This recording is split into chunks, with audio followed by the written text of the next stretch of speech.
Good afternoon, ladies and gentlemen, and welcome to the first installment podcast of VAR Valley. VAR Valley is a sister channel of History Valley.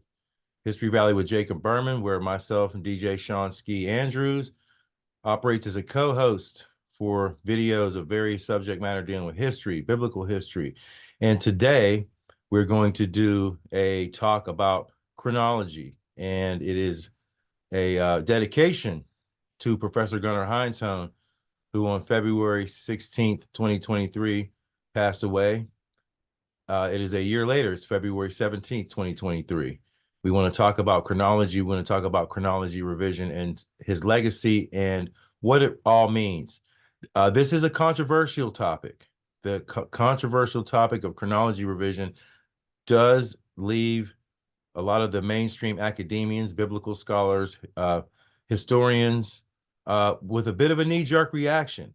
Who is this guy, Gunnar Heinsohn, and others that talk about the chronology of our history is incorrect because it does not match the archaeological strata layers.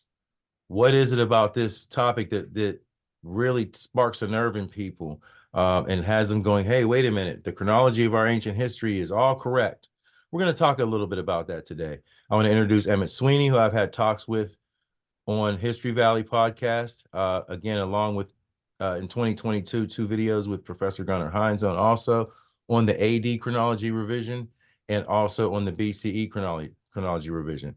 Ladies and gentlemen, Emmett Sweeney, who we've talked a lot in the past and we've done some videos.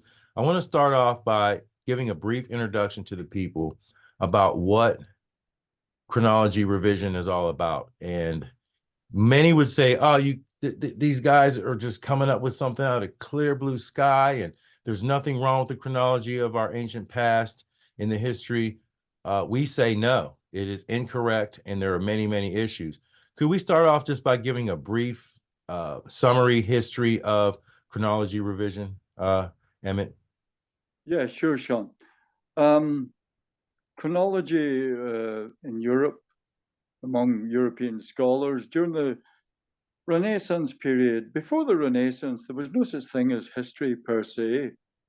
The church certainly kept records or chronicles of one kind, but there was no such thing as history. There were no such thing as libraries.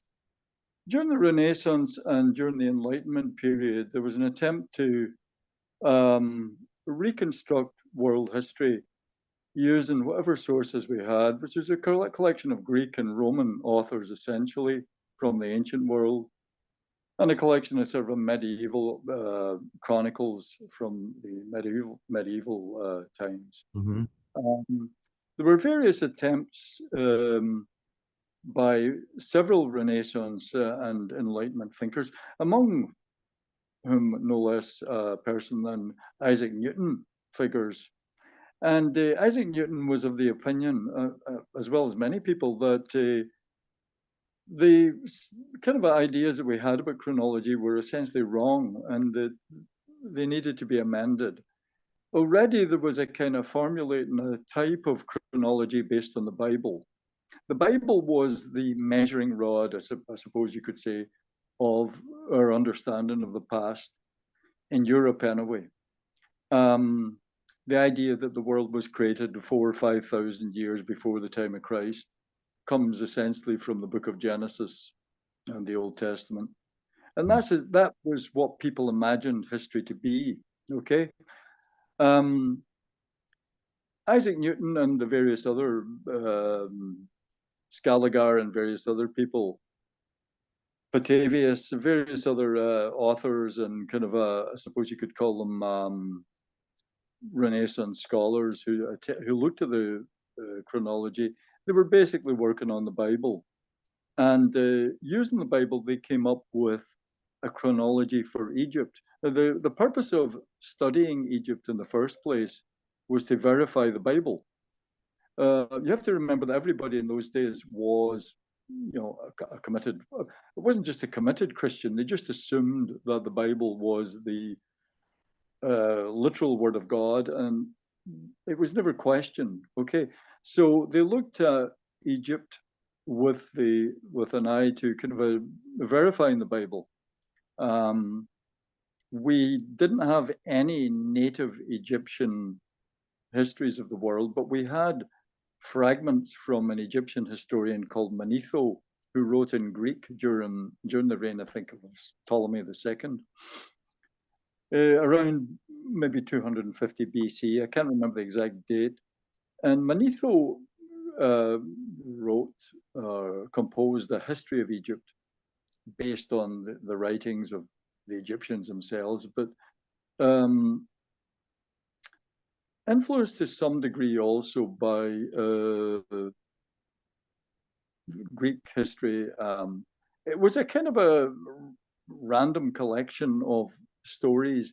The Egyptians were no more adept at chronicling their history than anybody else was. The Babylonians, for example, believed that they could count generations of kings going back 250,000 years.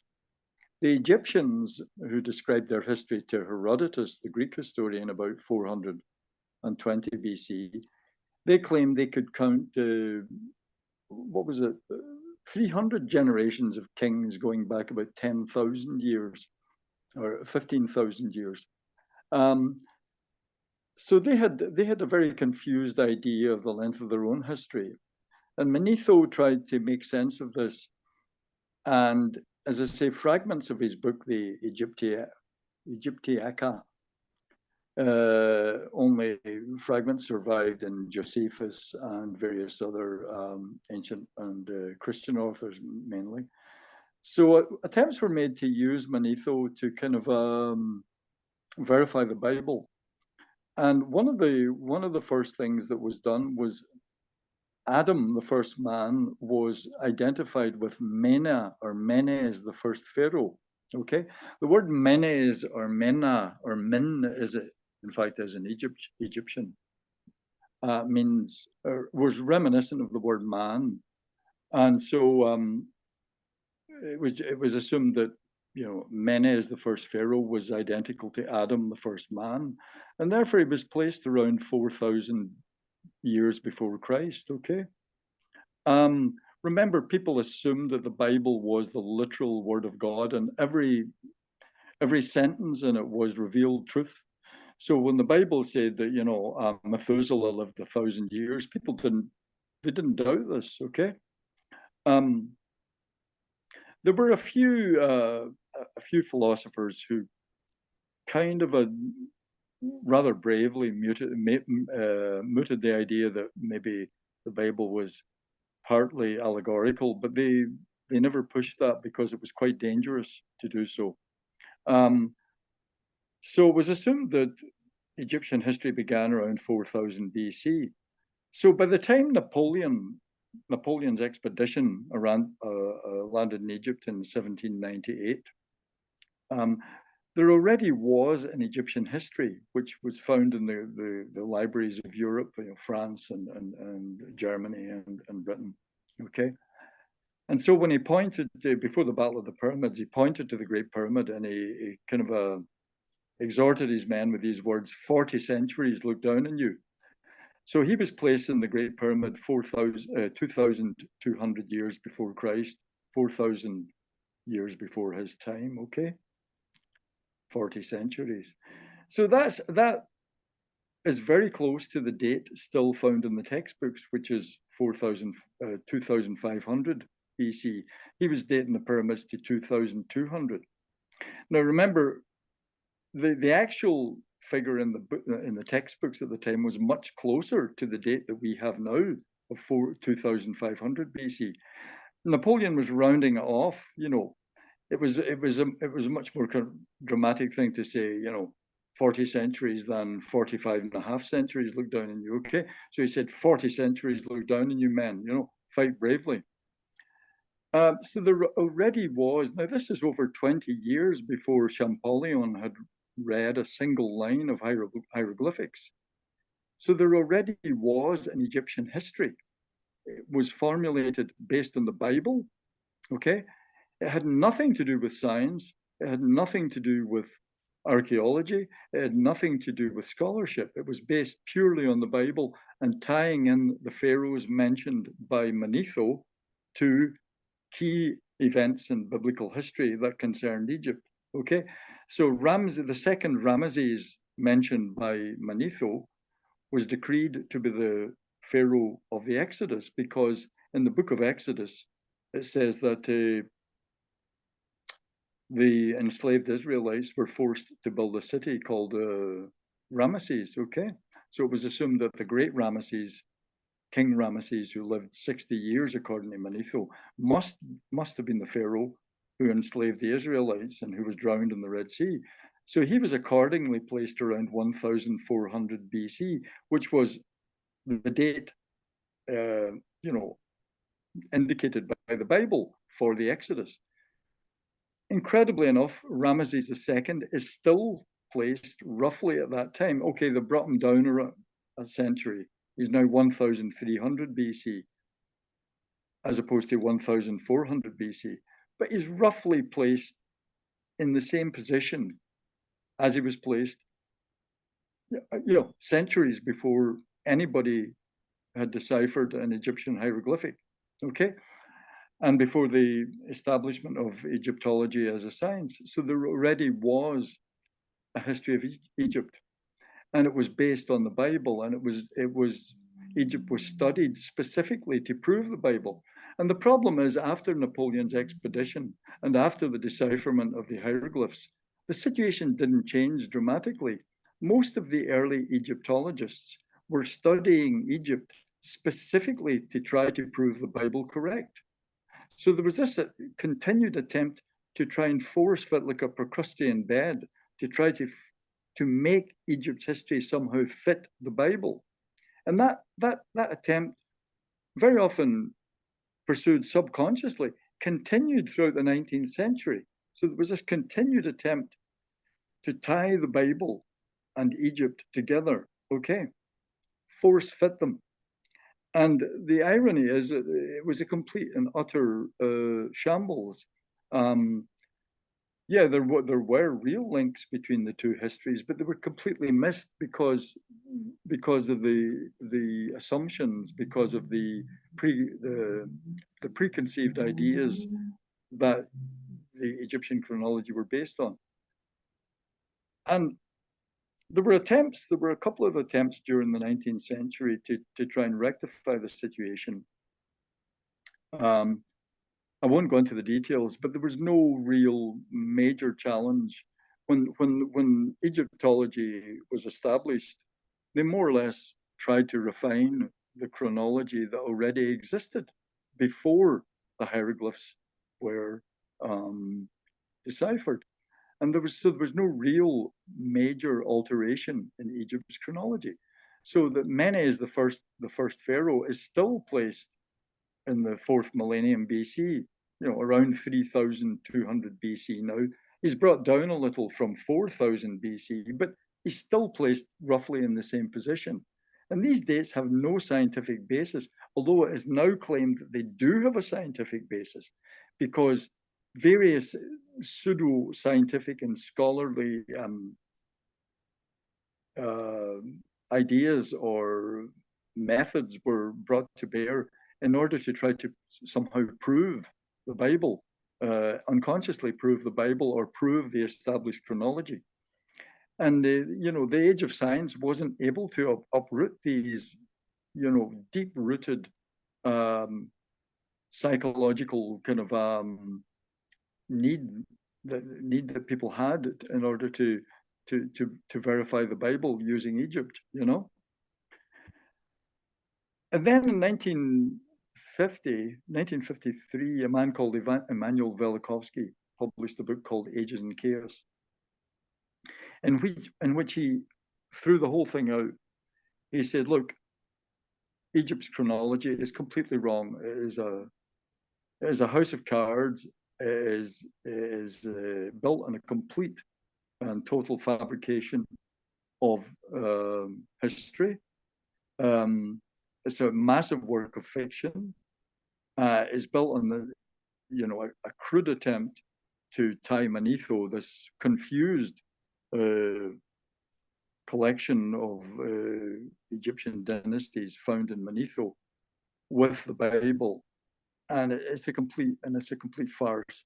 And he said that history, Egyptian history and biblical history, make much more sense if Egypt's entire history is brought down the time scale by several centuries. Okay.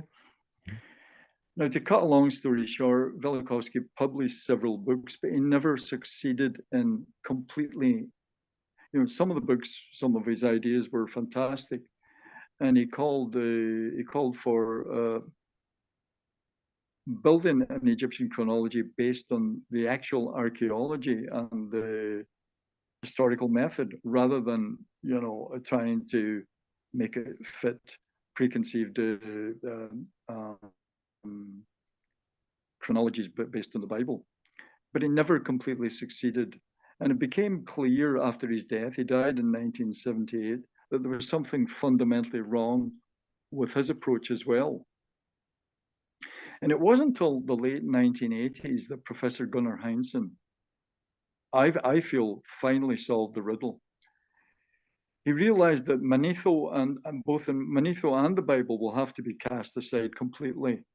And the history of ancient Egypt and ancient Babylonia and ancient Syria will have to be reconstructed from the beginning using only the archaeology, only looking at what we have on the ground, one layer upon each other, upon the other, okay? And judging by that and by that alone. And what he found was that the reduction of history demanded by Velikovsky demanded the reduction of Egypt's chronology by several centuries. Heinsohn found that that was inadequate.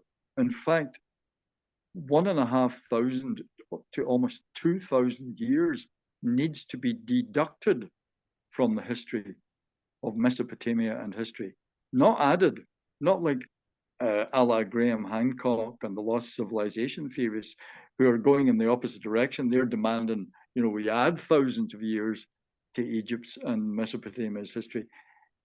Heinsohn said, no, we actually need to reduce it dramatically.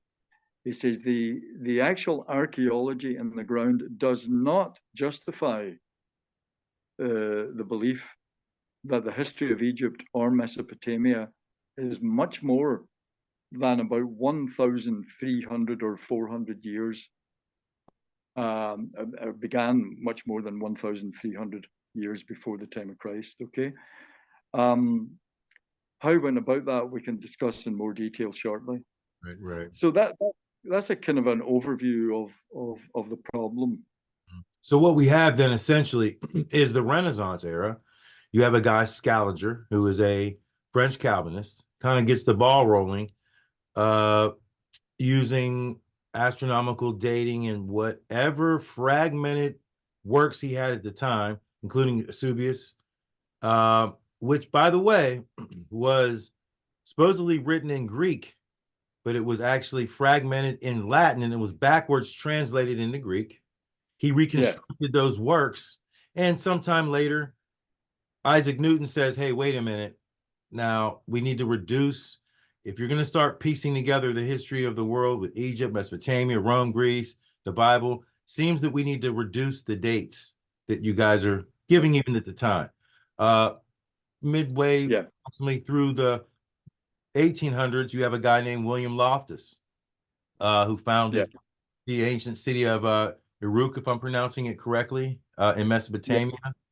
His chronological table by the mid-1800s placed the birth of Abraham at 2130 BCE, which then to not so much Velikovsky, but to Gunnar Heinsohn, he seems that right there pinpoints he would call the greatest sin in historiography, Western historiography right there.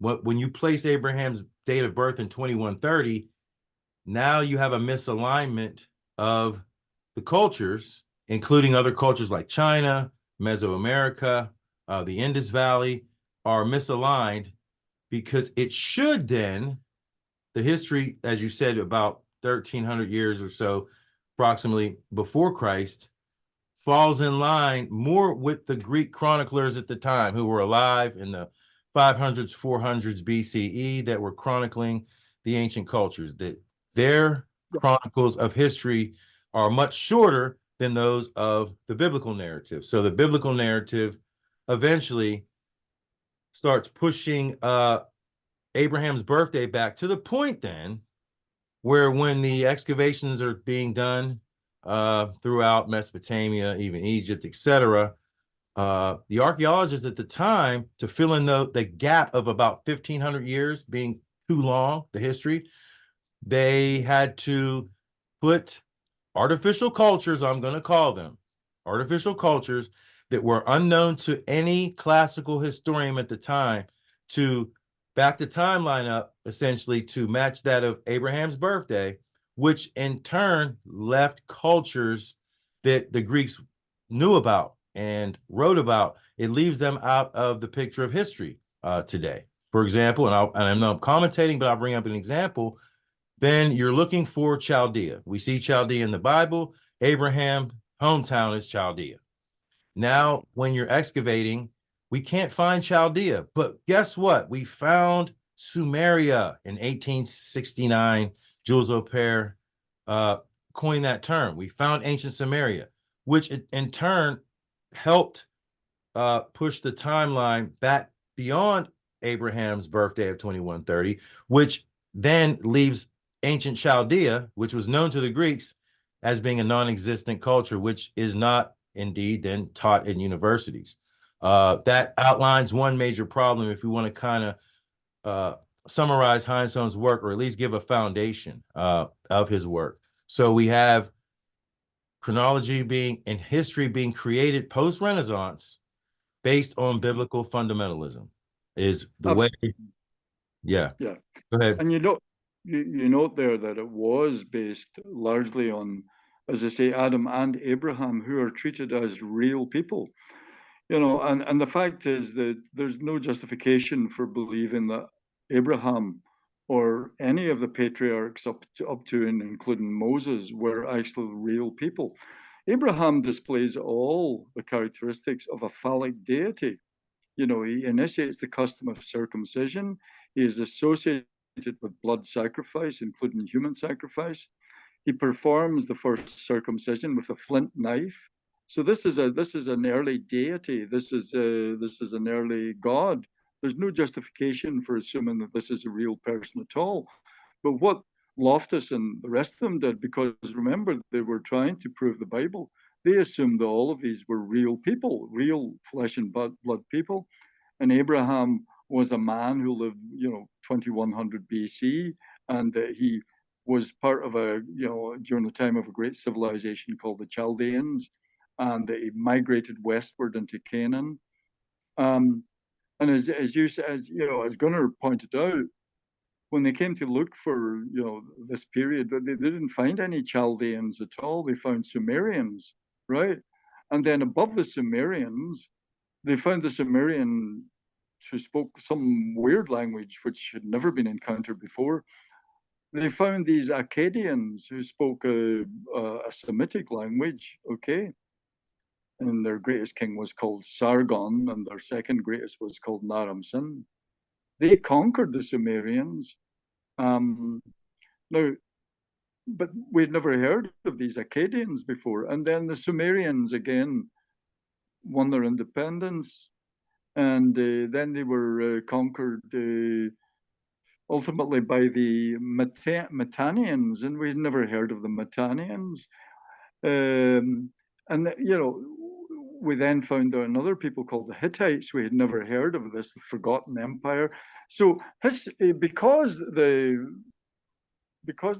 chronology, the general picture was was based on a fabricated chronology. All these unknown and previously unheard of cultures and civilizations and empires began to appear. But the expected civilizations that the Greeks had told us about, like the early Chaldeans conquered by the Assyrians, and then the Chaldeans regained their independence, and at the same time the Medes conquered the Assyrians, and finally then they were conquered by the Persians. But of all these peoples, that were expected from the Greek historians. We couldn't find them. We couldn't find we can't find any evidence of the Mede Empire, the great empire of the Medes, which directly preceded the Persians. Not a single Mede king has ever been found, has ever been identified. Not a single king of the Chaldeans has ever been identified. And yet, as I say, we have all these unknown empires and unknown kings. And what Heinsohn did is he said, look, what has happened, he says, is that because we have used an extended chronology, extended thousands of years into the past, we have projected into the past kings and empires who actually belonged in a much, much more recent period. So the early Sumerians were the expected Chaldeans. They were conquered by the Akkadians under their great king Sargon. They were the early Assyrians. We knew of an Assyrian king called Sargon. It should have been obvious. And they spoke a Semitic language. So it should have been obvious that the Akkadians were the early Assyrians. And then when the Sumerians or the Neo-Sumerians regained their independence, it should have been clear these were the Neo-Chaldeans. And the Mitanni or the Meta people who spoke a form of, their kings had old Persian names and their gods were Mitra, Indra, and Varuna, which were old Persian, Indo-Iranian names. It should have been obvious that the Meta people were the Medes. And we found their kingdom, we found their archaeology. We've never found the Medes because we were looking for the Medes in the wrong place. We've never found the Chaldeans because we've been looking for the Chaldeans in the wrong place. And this is a point, and the great Lydian Empire, which fought against the Medes, again, where are they?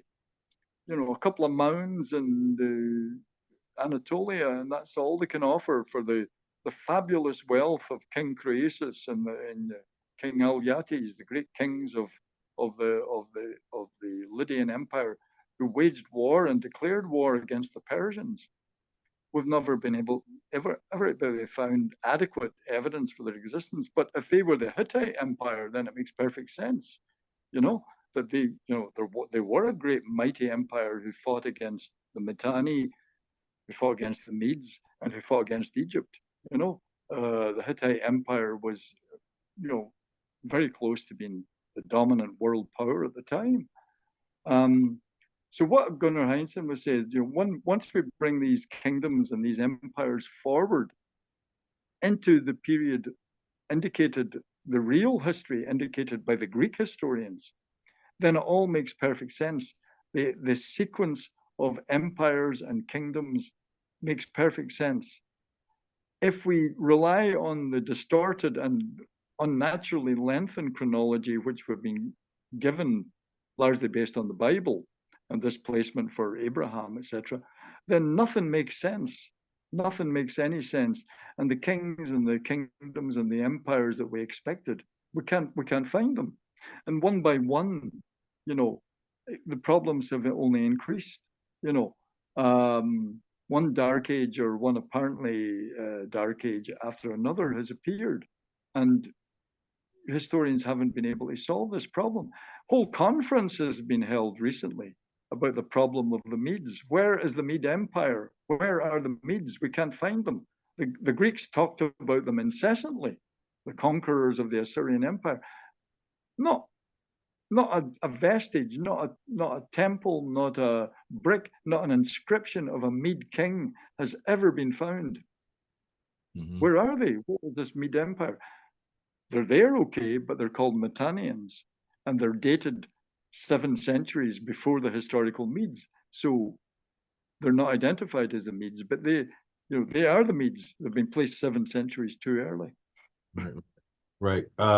Essentially, then we have modern historians looking at the Greek historians as if they're making up their own historical mythos. The Greeks almost look like these people are tripping. They are just fabricating history at the time, and they don't know what they're talking about. Well, it seems to be the other way around, that they knew what they were talking about, and we're the ones who have allowed biblical fundamentalistic dating to dominate Western historiography in disguise, because Heinsohn would point out it's in disguise. They may not call it the Abrahamic dating system. You take Abraham's name away from it, the dates are still there, and it creates a conundrum. So we're looking then at, because I don't have any slides today, we're just having a conversation.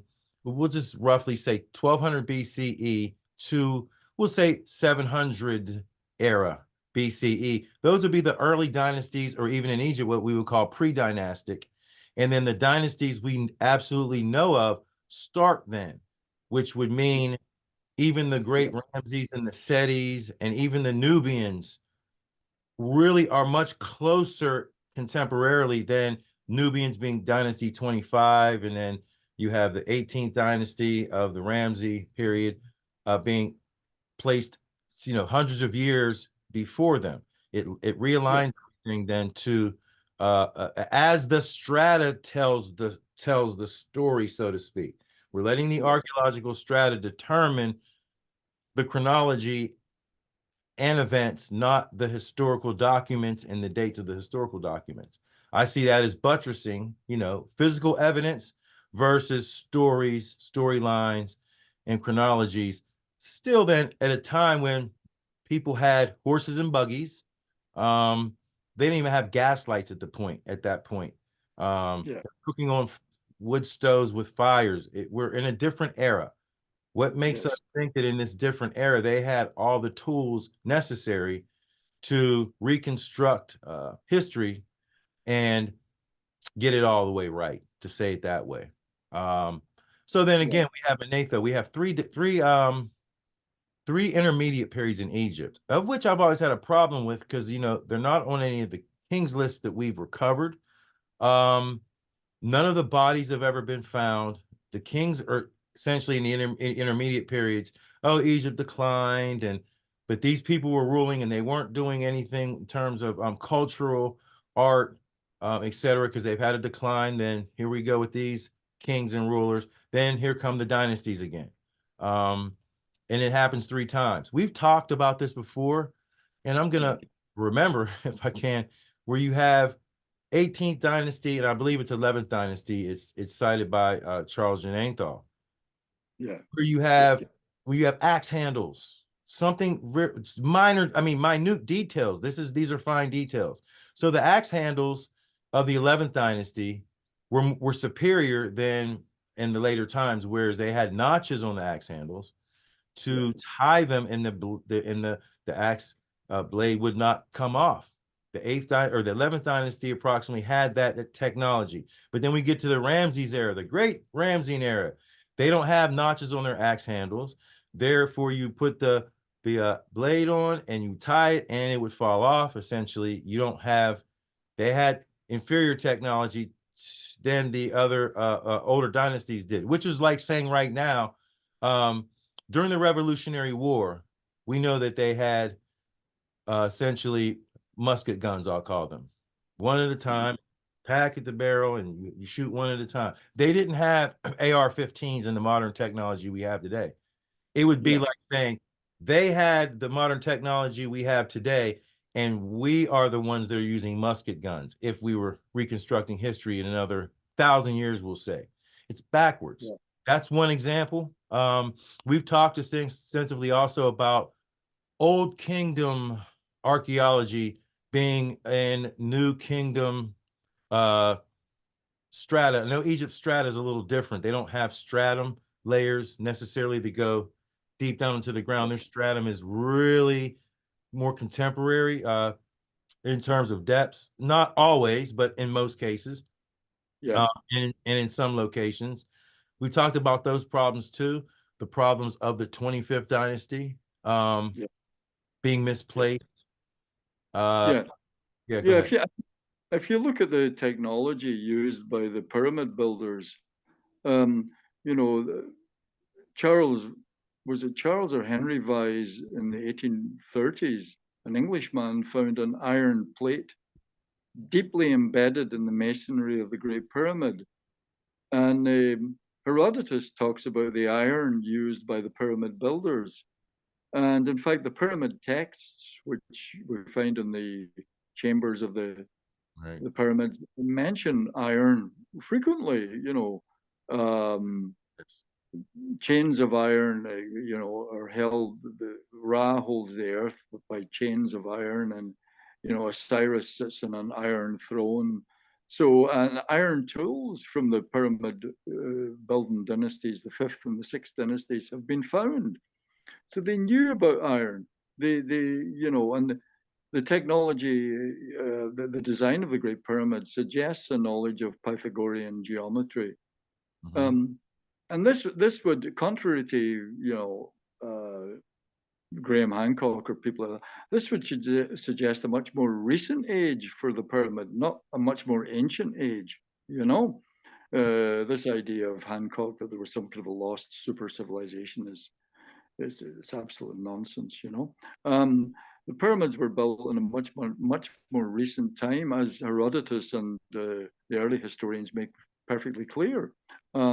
We know the names of the kings who built them, and we know that they used iron as part of the iron tools in order to. The fact that very few of these tools have been recovered was because iron was a very difficult. It wasn't because it was unknown, but because of the smelting techniques they used. It was very difficult and expensive. It was extremely labor intensive to smelt, to get good quality iron. Egypt had very poor quality iron ore. The Hittite land had good quality iron ore, very small amounts of it, and that iron ore could easily be smelted using the same techniques as used to smelt copper. If you can smelt copper, you can smelt iron. Because you need the charcoal burning furnace to smelt copper. So once you have the technology to smelt copper, you can also smelt iron if you have sufficiently good quality iron ore to do so. The Hittites did have some, the Egyptians didn't have it. And the Hittites quickly learned that they were the people of Tubal of the Bible, the Tubal-Cain people. The Hittites were the great smiths of the ancient world. And they were early producing good quality iron and steel tools, okay, which they exported. Now, these things were much more precious than gold. And they were handed down by artisan fathers to son from generation to generation, okay? Yeah, the Egyptians also used stone to work granite and basalt. We know that uh, they pounded the granite with dolerite tools, and they smoothed it with smooth stones using a kind of an emery type rubbing. We know that, but they also used iron for the working of these hard stones. So they weren't in the remote past. The evidence indicates the pyramids were built in the early first millennium BC. You see, not not in the third millennium. Okay, iron and the technology of iron and bronze working was well understood by the Egyptians of the time, and their knowledge of mathematics, or their understanding of mathematics, was quite advanced. Um, so the idea that this was some kind of a primitive age, which only understood copper tools, is absurd. Um, they were fairly advanced and fairly sophisticated people. If you look at the diorite statues of Pharaoh Chephren or Khafre, who was the son of Khufu, the great builder of the Great Pyramid, built of diorite, the carved statue of diorite, and then the carved diorite statues of Menkaure, who was the son of Khafre. So there's the builders of those three pyramids in Giza. Incredibly refined statues of carved in diorite, which was one of the hardest stones, and the lines used to um, delineate the mouth and the nose and the ears and all. I mean, these are very fine carvings, which really needed good quality tools to accomplish. You know, um, and the Egyptians had the tools. They had the tools at the time. So we can't attribute. We can't say that, and that's why people like Graham Hancock have been able to claim that, there was some kind of a lost super civilization, because they've been saying, how could the Egyptians have accomplished this using copper tools? It doesn't make sense. But of course, they didn't accomplish it using copper tools. They also had iron tools and bronze tools, and they were very, very clever people. And they had a lot of time, and time. It wasn't like in the modern world, time is money. If you were a craftsman working for the royal court, you had as much time as you needed to do a good job, and it was quality was what was demanded from the pharaoh and his court, not quantity. So they had time, and they had skills, and they had the tools to do these things, and they did them. Yeah. Mhm. We're gonna wrap up the BCE. We have tons of evidence, tons of material that we could talk about for days on end. But this also presents a problem then with the Egyptian chronology, specifically with King David and Solomon. Now, Yeah. on the other channel, Manfred Beatak, the archaeologist and Egyptologist, is a friend to the show. Gunnar Yeah. Heinsohn, maybe back in the 80s, it was made a hard accusation against him. And he's saying, hey, look, you have in Tel El Daba, which is Avars, the land of the Hyksos. The excavations are done there, where you have strata layers, which are 1 meter deep, which is about 3 feet. That in order to go from the Hellenistic period, in the early Hellenistic period, we'll say 300 to 500 or so BCE, to get things to line up with the standard chronology, which is still based on the biblical narrative, you have to have a hiatus or a gap, which would be an abandonment of the city from 500 BCE going back to about 1,000, we'll say approximately BCE. And I know from looking at the archaeological records of Avaris, there are no indications in the ground that there are any hiatus periods between the early Hellenistic period and the late Ramsey period. There have to be a huge gap in between. Yet the accusation was that Manfred Beatak, because of the standard chronology, subdivided 1 meter strata layers, sometimes into 10 subdivisions of 20 years here and 50 years there, but there's 200 here and there's 300 here, all within the same depth of 1 meter, which is 3 feet. He would subdivide them unknowingly to match the stories with the chronology we're given, to make the Exodus happen then still 1500 or so BCE. With the settlement of the Hyksos being at the lowest levels, also being subdivided into small increments of numbers to make it all line up, where you only have so many strata levels, which are 1 meter deep. Now he then has compromised his craft. I will say it on this channel, compromised his own craft to match that of the standard chronology based on biblical dates and the dates we were given for Ramses. It looks and appears from the strata, again, I will say that when you go backwards from 300 BCE to 500, the late Ramsey period is right under that of the early Hellenists, as if the early Hellenists came in right after the late Ramsey period. Whether there was war, I'm not debating that. And the Greeks came and conquered, I'm not even debating that either. We can see it in the archaeology that Ramsey period then is buttressed seamlessly against the Hellenistic period. So we bring up examples like that. You want to touch on that briefly before we actually wrap up the BCE? We again, for the listeners and viewers, we could talk about this for days. Yeah. Go ahead. I mean, again and again, they do this all the time. The mainstream archaeologists, the chronology that they're working on, or the whole historiography is like a Procrustean bed. The bed of Procrustes. He boasted that it would fit anybody. Okay. And if a person was too short, he'd be stretched. Procrustes would stretch them out to make him fit the bed. And if the guy was too tall, he would cut off his legs. But one way or the other, he would make him fit the bed. And that's what modern historians and archaeologists do with the history. They make it fit the preconceived chronology one way or the other, you know. They they squeeze it in or they stretch it out, you know. And you know, there are gaps everywhere, you know. Like, for example, between the Akkadians in Mesopotamia, invariably, again, Gunnar pointed this out, in every northern Mesopotamian site, you have the Akkadians, right? Who are placed, they come to an end 2200 BC, okay? And then there's nothing there until the Mitanni, who are placed around 1600 or 550 BC. So there's a gap of 6 centuries, 6.5 to 7 centuries between the Akkadians and the Mitanni.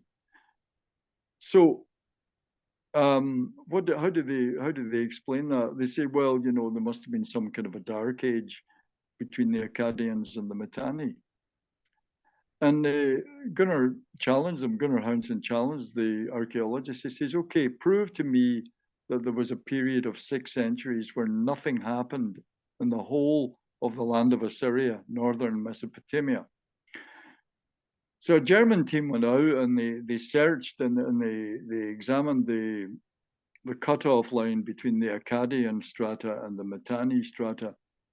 And they confirmed that there was no period of abandonment. There was continuity of culture, continuity of architecture, and continuity of habitation. There was no dark age. There was no period of abandonment. And that was discovered in 1989. So that's over 30 years ago, 35 years ago now. And they still publish books placing the Akkadians 2200 BC and the Mitanni 1600 BC. Now, the interesting thing is, the Mitanni boasted of conquering the old Assyrian kingdom, and the two big kings of the old Assyrians are named by the Mitannians as Sargon and Naram-Sin. Right?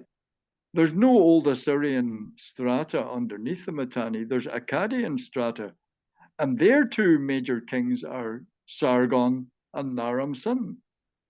And like the old Assyrians, they speak Akkadian, okay? So it was obvious, Gunnar says, it's obvious that the Akkadians are the same people as the old Assyrians. They are the people directly conquered by the Mitanni, who are the Medes, okay? There's no gap of 7 centuries between the Akkadians and the Mitanni. They're right next to each other. The Mitanni conquer them because the Akkadians are, the Akkadian king Sargon and the Akkadian king Naram-Sin are the old Assyrian king Sargon and the old Assyrian king Naram-Sin, who are mentioned in the Mitannian documents from the Mitanni period as the kings that they conquered, the Mitanni conquered. Okay, so that's a 7 century gap. There are other gaps also in other parts of the strata all over the place, which need removing because there's no justification for these hiatuses, for these gaps to exist. They exist because they are artifacts of a fake chronology, of a mistaken chronology, and they need to be removed from the history books, you know? Right. And this is all over the Middle East. The problem is when we come to AD chronology or CE chronology, call it what you will, we have the same problem, and we can talk about that now. I would like to say that the archaeology of the Mitanni or the Medes vindicates Professor Gunnar Heinsohn.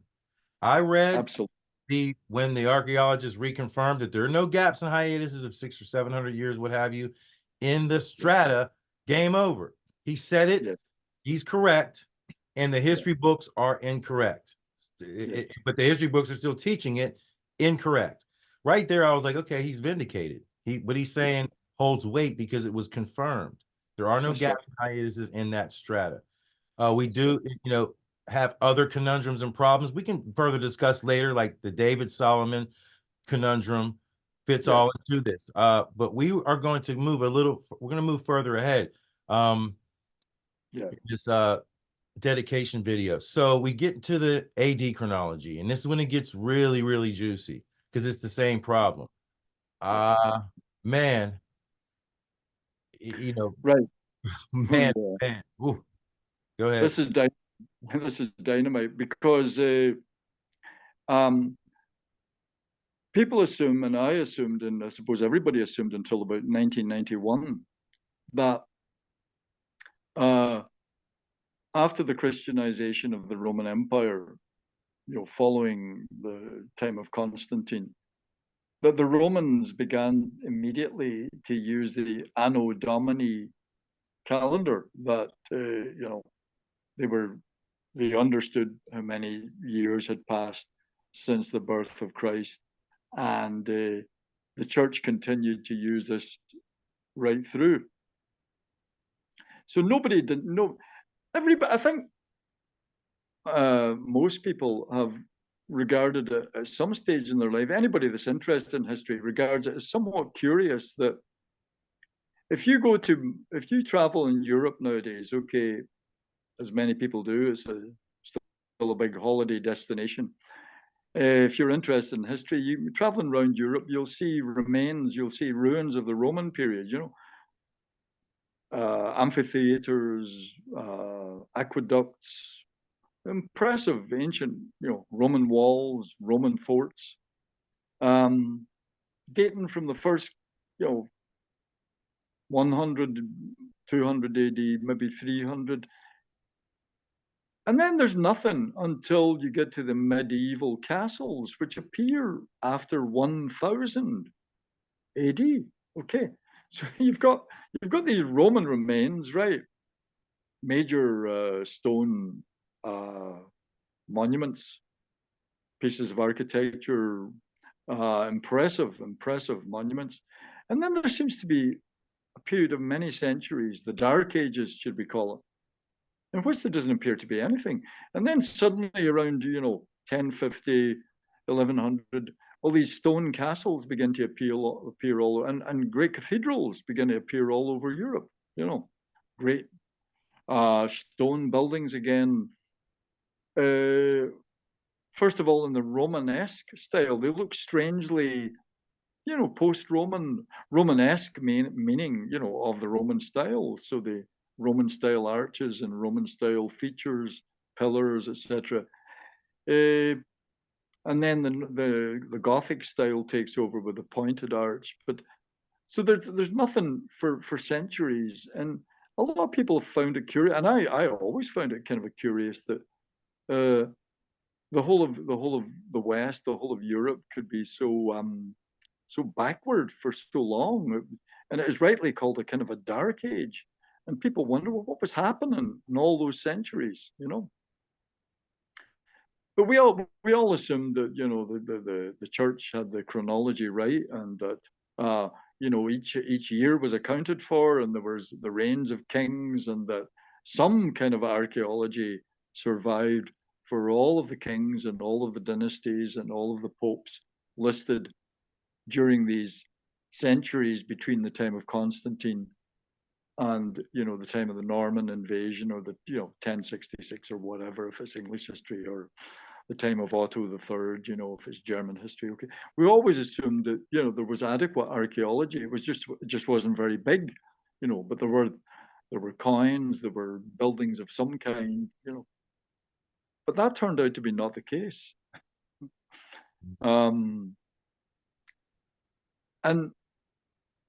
if I want to look at the genesis of this idea, it was in 1991 that a German historian called Herbert Illig and his friend Chris Marx noticed that a lot of documents, a lot of historical documents, allegedly historical documents, from this so-called Dark Age, seemed to be justifying. They were written in order to set historical precedents. Okay, they were forgeries. Like, some of them were already long time ago. They were recognized as forgeries, like the donation of Constantine, Mhm. and the the Isidorian decretals. These were documents, allegedly historical documents, composed about the year 1100 or 1200 by monks, which justified papal authority over the kings of Europe, over the monarchs of Europe, justifying papal independence and papal power, the power of the papacy. You see,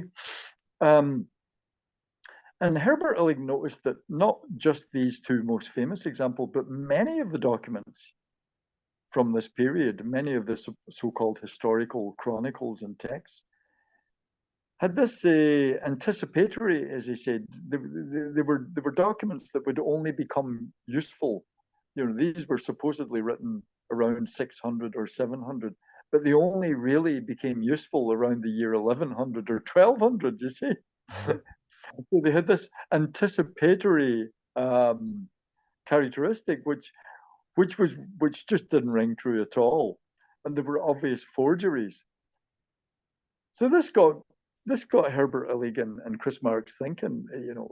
Could it be that all of bit more and more they began to notice that they began to recall what I said earlier, that there didn't seem to be much archaeology for all these centuries. So they began to look at the archaeology in detail, and lo and behold, they found that the archaeology is not there. It's just not there. Now, I myself, I was intrigued by the idea. I first heard about it in about 1993, 94, and I was intrigued by the idea. But I thought, it couldn't be true. I mean, what about the Islamic world? What about, the Quran? What about the coins from this, surely the Muslims wouldn't have become involved in a conspiracy to fabricate the past, and they wouldn't certainly have cooperated with the Christians to fabricate centuries and centuries of history that never existed. But it turned out that it wasn't, the history of Islam wasn't that simple either. And I can talk about that in a few minutes if you like. Yeah. But basically, I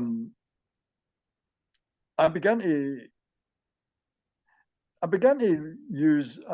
realize that a test, the argument is, right, when the Western Roman Empire fell, when the Huns and the Vandals and the Goths and the barbarians invaded, they just destroyed everything, right?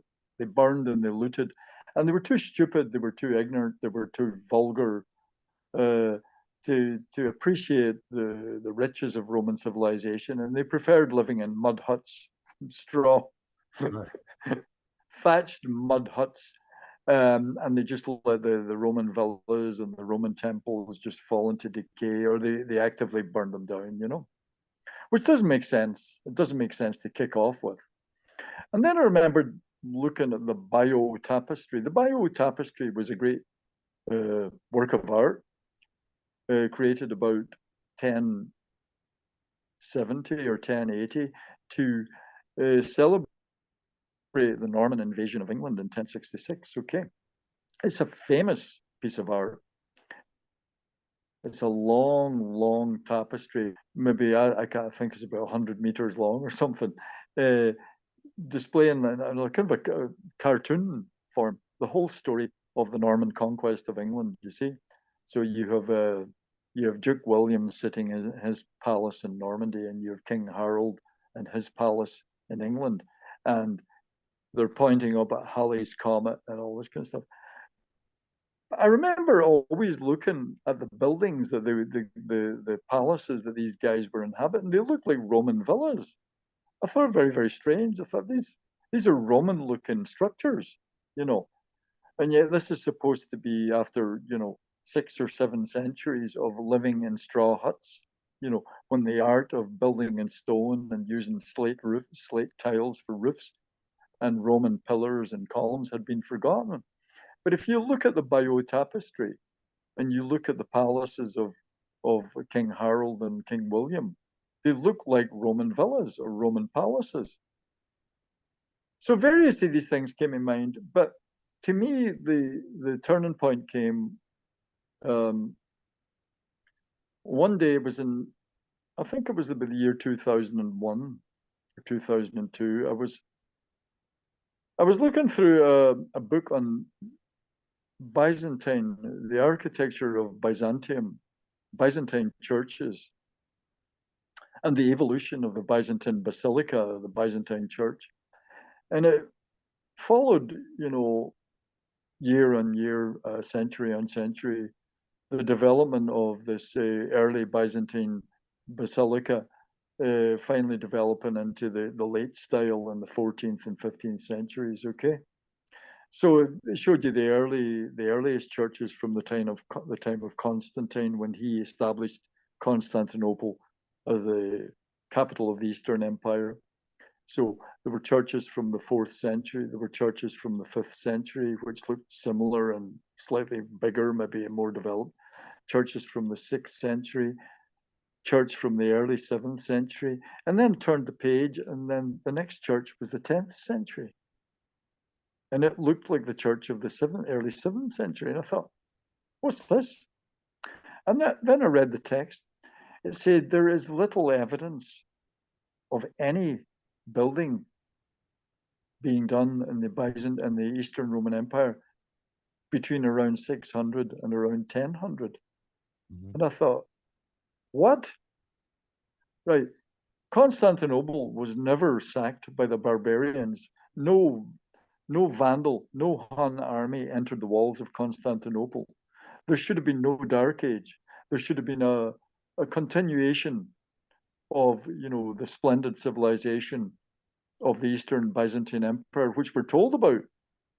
In fact, before archaeology proved the non-existence of any architecture for 300 or 400 years, history books were being written saying that Byzantine was a splendid civilization during the 7th, 8th, and 9th century. I have a quote, I can't find it at the moment, from an English historian writing about the 1930s, saying that Byzantium was a splendid civilization during the centuries when Western Europe was lost in darkness and barbarism, you see. But that's not true.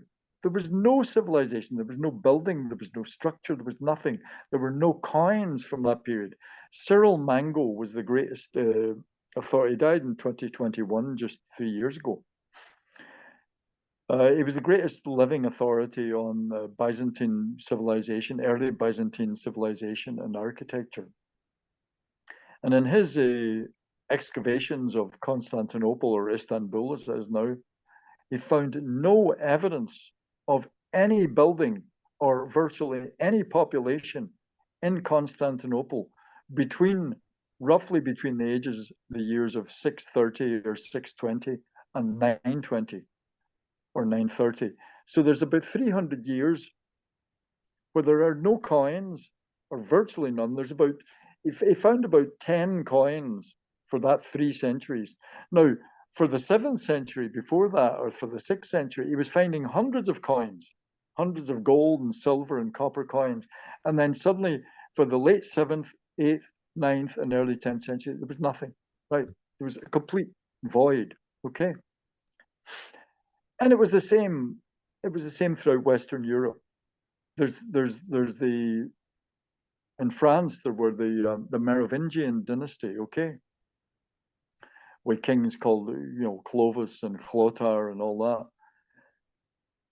And then there seems to be nothing. And then there's the Carolingian kings. There's sometimes some of their remains in the 10th century.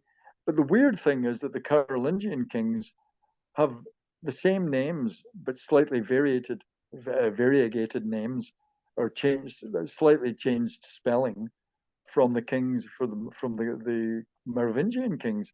So Clovis becomes Lovis and then Louis, okay? And Clotaire becomes Lothar and then Loth, okay? And so these kings have slightly different forms of the names, but they look otherwise identical to the Merovingian kings of 200 or 300 years before. And in fact, they look like duplicates or triplicates. If you go to Islamic Spain, you find the same thing. You have an Abdel Rahman the first, an Abdel Rahman the second, and an Abdel Rahman the third. But the only person we have any archaeology for is Abdel Rahman the third, who reigns about 960, 970. Okay. For Abdel Rahman the first, who reigned allegedly during the Islamic conquest of Spain, there's nothing. There's not a brick, not an inscription. For Abdel Rahman II, there's nothing. Only for Abdel Rahman III. And of course, the weird thing is that Abdel Rahman I, second, and third have the same fathers. The names, their fathers and their sons have the same names. So it's a triplicate. There's one character who has been triplicated and made to stretch over 3 centuries. You know. So we find this everywhere.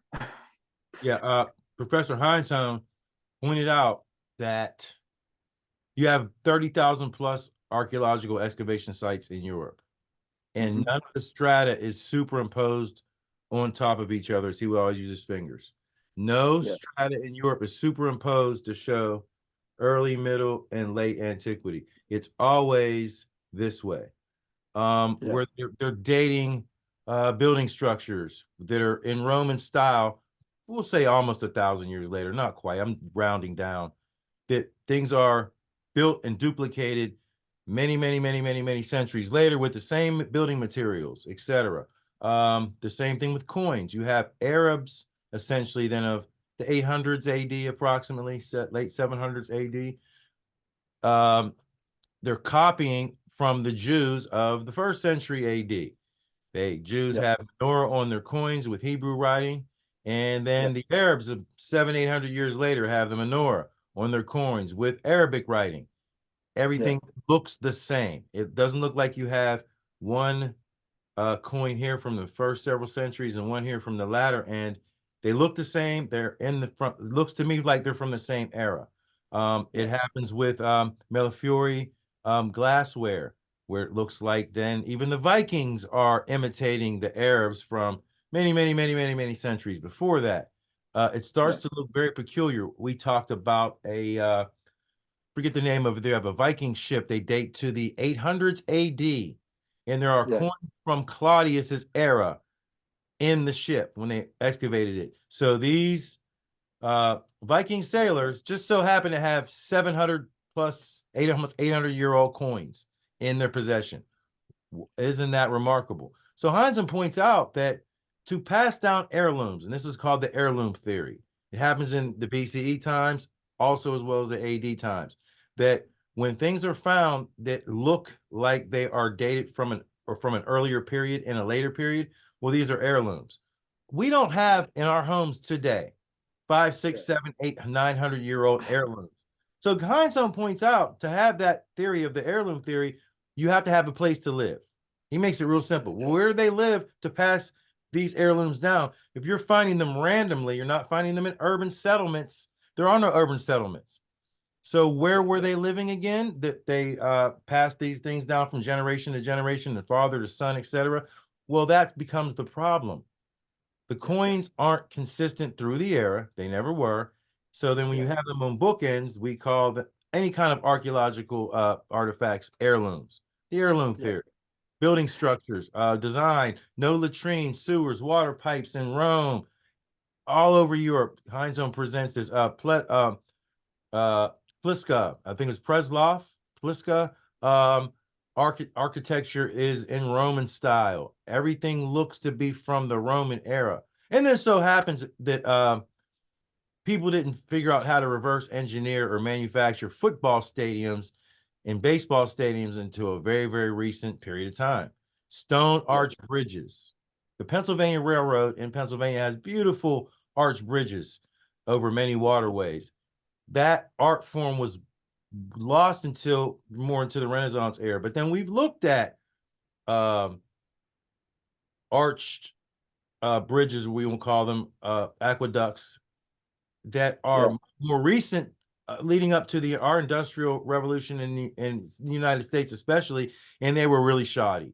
The work was really shabby, as if people had to relearn how to create things over again, as if like, well, what happened that, again, cities buried. There's catastrophe that plays into this also. We haven't touched too much on the catastrophe. You have the barbarians that sack Rome, Yeah. and they happened to destroy aqueducts. I remember that from 40 years ago.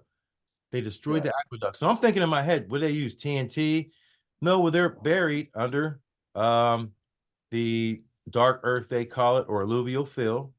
Yeah. Some archaeologists had no idea that aqueducts were where they were digging, and boom, there are the Roman aqueducts intact. Yeah, because why would barbarians destroy a water source? That never made sense anyway. I'm going to sack Rome, and we're going to destroy the water sources and all the buildings, and when we're living in mud huts. Exactly, we're living in mud huts. Like the Saxons are Yeah. placed different in a different time period even than the Romans. It becomes a conundrum. And Yeah. Heinsohn really nails it. Though he brings up a 10th century collapse, which isn't necessarily sourced that there was a disaster in a lot of the literature, but it looks like, again, from the archaeology, that there's a problem. We'll say at least a problem with the chronology for sure of the first millennium. There are a lot of great biblical scholars, I'm going to add, that come on the History Valley show. This doesn't at all infringe on early Christian history at all, essentially. It does not, but it fills in gaps Yeah. literature-wise. Because Yes. we're going to say, oh, we have fragments from third, fourth, fifth, sixth, seventh, eighth, ninth centuries, not even found in Europe, number one. New Testament fragments. That's problematic, but that's another discussion. But we don't have literature at all from those eras. It seems like once we get to a certain period and they stretch the Justinians forward, which would have been more contemporary with the Severians, literature falls off the map. So I guess they Yeah. usually placed the Rome or the European Dark Ages roughly 500s AD to about the 1000 era, maybe Yeah. that 500-year period, and that's where things get really peculiar. No art, no cultural advancement, no writings, no Yeah. you don't have anything. So that becomes an issue. I mean, I'm running my mouth a little bit here, but then I'll pass the mic back to you. We'll just kind of still touch on these things a little bit. We don't have a slideshow, but we'll just keep talking about it. Yeah, well, the heirloom theory is one of the techniques of the Procrustean bed that we talked about. One way or the other, they're going to make the evidence fit the preconceived chronology.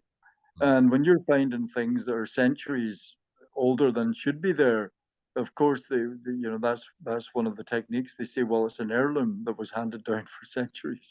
But as you say, I mean, how many families have 600 or 700-year-old coins, or even 200-year-old coins sitting in their house? It's very unusual. There might be the odd aristocratic family with certain old uh, pieces of art or whatever, but that is extremely unusual. Um, and yet we're finding these, the heirloom theory is pulled out all the time in order to explain. The other technique is to claim that the the the anomaly, the artistic or the artifact anomaly, was a late copy of something that existed hundreds of years before. Okay, so people from this later time were so impressed by the artwork of whatever of people 6 or 7 centuries ago that they copied in detail, what they were doing, even their coins and all this.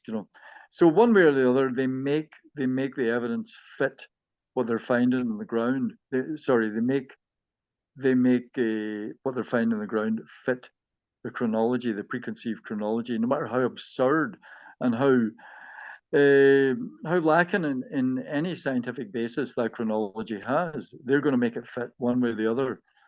And the problem is that we now have this absurd chronology, not just from the ancient world, but for the medieval period as well. And our entire world history hangs in the balance. And it has to be, as Gunnar said, we must begin again from the beginning. The whole of history, the whole of our chronology needs to be rewritten. It's all wrong. And until mainstream historians and archaeologists finally admit that there's a problem, we're not going to make any sense of anything. You know, there are going to be more and more anomalies, more and more puzzling problems recorded in the archaeological finds, and you know, more and more hiatuses, inexplicable gaps, inexplicable heirlooms turning up, anomalous objects, surprising objects. You know, and there's never going to be any sense made of it. And one by one, you know, in fact, it's actually destroying history. It's making out that the early writers were, you know, liars, or they didn't know what they were talking about. You know, the Greek and Roman chroniclers or whatever. Now there was in fact real fabrication of history did happen during the medieval period, but that was for political and religious reasons. Okay, there was, well, political rather than anything. There was an attempt to establish, I suppose, a precedent. If you wanted to make something a law, it was always good if you could find a precedent somewhere. And if there wasn't a precedent, you could make one. Okay, so the donation of Constantine was an example of that. You know, the church wanted control of Europe essentially in terms of the crowns of Europe. So the donation of Constantine provided the precedent. Okay, the justification. You see, so there were political reasons for fabricating history, and the problem is that we have taken those fabrications to be real historical chronicles of actual epochs and actual centuries that existed, and they're not. And the problems are just going to pile up, and it's going to go worse and worse until historians are willing to accept this, accept that the whole thing is just a house of cards. You Right. know. Right. And this would then also, for people familiar, what does this really mean with chronology revision? Approximately from the time where we are right now, maybe the late Neolithic period is only some 2,500 years in our past. We have a very distorted view of our history. So human beings, we don't know where we're going unless we know where we came from and how it all works. Because Velikovsky's main aim was to figure out why human beings are psychologically unhinged, just to keep it real simple. What is causing us to behave the way we behave? Maybe modern psychologists are blind to this. I know they're blind to it. They're looking for the answers from a lot of the contemporary works, and I'm not going to sit here to slam anybody's work, but I think they're looking at it the wrong way, with archetypes and dreams and why, Jungian psychology. We need to take it a step further to really figure this thing out. I think, again, this would help humanity, because we would know, again, how our past it has been put into rose-colored glasses, into a rose-colored viewpoint. Absolutely. Yeah. Go ahead. I think you've hit the nail on the head there. This is an important issue because if we don't understand where we came from and how we came, we're not going to understand where we're going. The past is the key to the present and to the future. If we don't understand the forces that created religion and our psychology, I've noticed even animals seem to have an inherited memory of past cataclysmic events and disturbing events that they will move instinctively. There's an understanding of oncoming major events like volcanic eruptions or earthquakes. They feel it and they panic. Dogs will shiver in terror during a thunderstorm, an absolute terror. I'm sure you've noticed it. There's some kind of inherited psychological trauma there, which until mankind fully accepts it, and we have hidden it as well. We have suppressed the knowledge of where we came from and what happened in the past, and with serious and catastrophic consequences for the world, you know. And that was a point Velikovsky made, that if you suppress the knowledge of past trauma, then you will attempt to kind of subconsciously to relive that trauma somehow.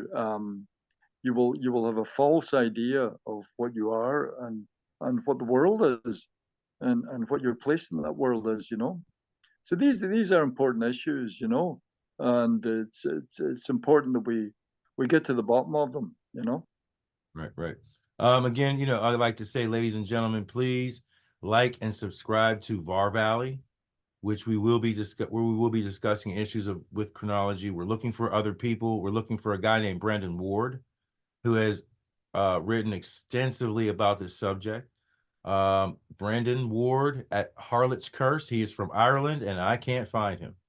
Also, if I'm pronouncing his name correctly, Laurent Gagnon, if I'm pronouncing it in French correctly, I don't speak French. He wrote a book called The Short History of the First Millennium, AD. I just picked this up a couple days ago. These archived articles are also available on the internet.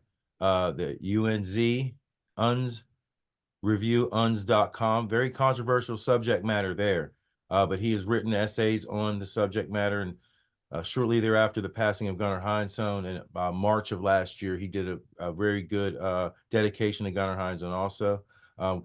He hasn't got back to me yet either. I have some other people, lined up that I want to bring them onto the show and talk about these issues, and even some other controversial subject matter that may not get the attention it deserves through the mainstream media.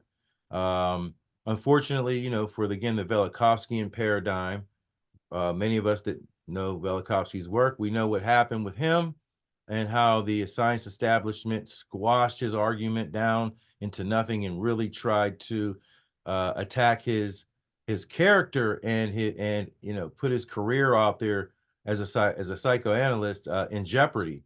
But there's subject matter that still needs to be discussed, even though it's a very controversial nature, and it may not appear in the textbooks. It is not appealing to the consensus, because I always say the consensus may not be right on everything. Though they agree, they may not be right. And I look at Heinsohn as a super sleuth. He is a super sleuth. He is a very detail-oriented super sleuth, where empirical evidence and physical evidence outweighs everything. And he has done a wonderful job with his books and papers outlining the issues with chronology to take it a step further. It is still my scholastic opinion that the followers of Thunderbolts Project and Electric Universe, who only look maybe at the science quandaries and issues and mytho-historical reconstructions, need to kind of embrace the full package, so that we can then look at things that are way less speculative. Things that aren't as speculative, we can put our hands on them, problem solve, and figure the things out that we can put our hands on, and then we can work backwards into some of the speculative areas and make some sense of the past to help our understanding of who we are and where we came from. You have any other closing words you would like to talk about? Because we didn't touch on certain aspects.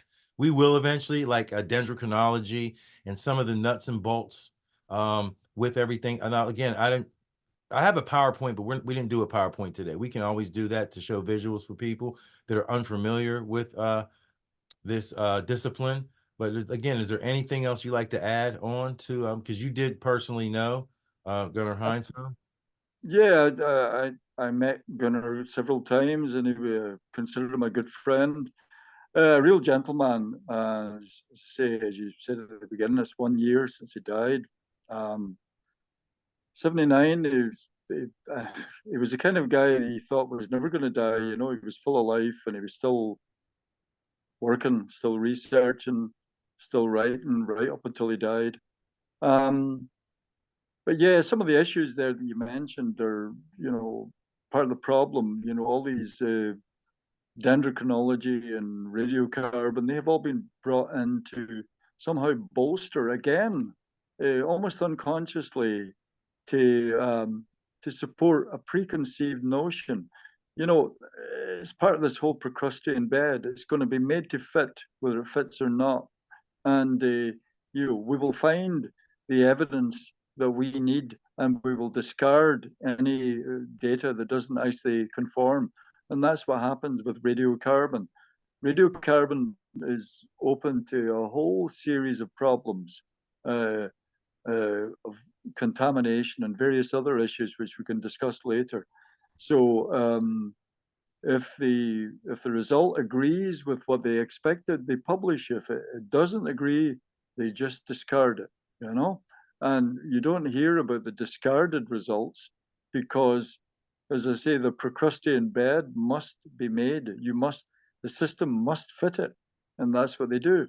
You know, and dendrochronology is the same, and all these allegedly hard scientific techniques, they're all used in order to bolster a chronology which is ultimately based on the one hand, biblical fundamentalism, and for the AD chronology, based ultimately on a politically fabricated calendar. Mm-hmm. Yeah. And until these things are questioned, there's going to be no progress. Right. Well, guys, that's going to end our broadcast for today. Once again, we'd like to say RIP to Gunnar Heinsohn and send our warmest wishes to his family. He is a titan in this chronology research, and we truly miss him. Boy, you know, it shows me you can't always count on a person being there. I procrastinated with 2 videos and said, oh, you know, I think we'll do a third video with Heinsohn about Islam. And there's a lot of subject matter. And boy, last February, to hear of his passing, I was like, man, I can't go back in a time machine and make more videos and interview this man. I have a passion for his work and a passion for this discipline. And I know not to take things for granted in the future. Even with some of the nuances of life that might get in our way, we have to make all attempts to interview people and talk with them while they are still here with us. With that, ladies and gentlemen, I'd like to end the broadcast. Again, please subscribe to VAR Valley and History Valley podcast. Thank you again, Emmett, for coming to the show today. I really appreciate it. Thanks for having me. Nice talking. Good night, everyone. Okay. Well, I think the recording is paused. Yes. Okay, I'm going to leave the meeting. I would talk to you on the phone. I want to see what happens whenever I push this button here, Emmett, okay? Mm-hmm.